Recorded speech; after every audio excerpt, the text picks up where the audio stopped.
Men sana aydayın ferzana ferzent, men sana aydayın ferzana ferzent, nigahdarın bolsun senin Hudawan.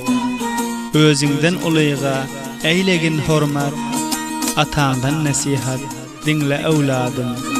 Şeytan nef'e bolup bet yoldan gitme, 5 vakt namaz bir ay rozan unutma.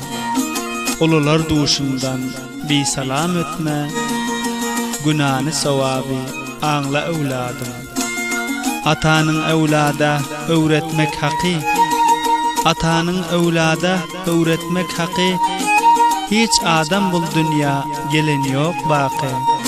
Her iş etsen endazası bar çakı. Şeriat kanuni anla evladım. Hiç vakt şeytan bolma urşanı saz et. Hiç vakt şeytan bolma urşanı saz et. Son özge akıl bol özünü düzet. Düşöğüne layık ayağına uzat.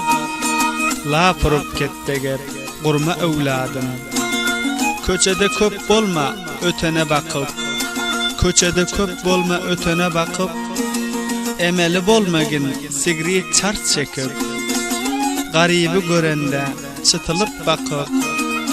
Gururlu kibirli bolma evladım. İşigine kul bolma bir fitne bayın. İşigine kul bolma bir fitne bayın. Hay bolsun yegenin, hay bolsun dayın. Bişek bilgin rızkı beryon Hudayın. Nesihatım yaman görme evladım. Bezenip şaylanıp barma yazkhana. Bezenip şaylanıp barma yazkhana. Merdim her gepaydıp bererler tana. İzzet hormat eyle gelen mihmana. Bi edep oturup turma evladım. Okuymolla mektep öğrenip bilip, okuymolla mektep öğrenip bilip, atandek bolmagin şiirnavis bolup, tani özün özgen ayıbına gülüp, bir ayıp bir Allah bilgin evladım. Tani özün özgen ayıbına gülüp, bir ayıp bir Allah bilgin evladım. Mahtumidir hasa bolgin destime. Mahtumidir hasa bolgin destime.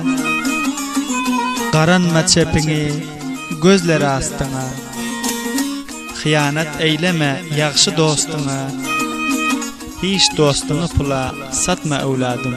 Şairimiz Molla Maqsad.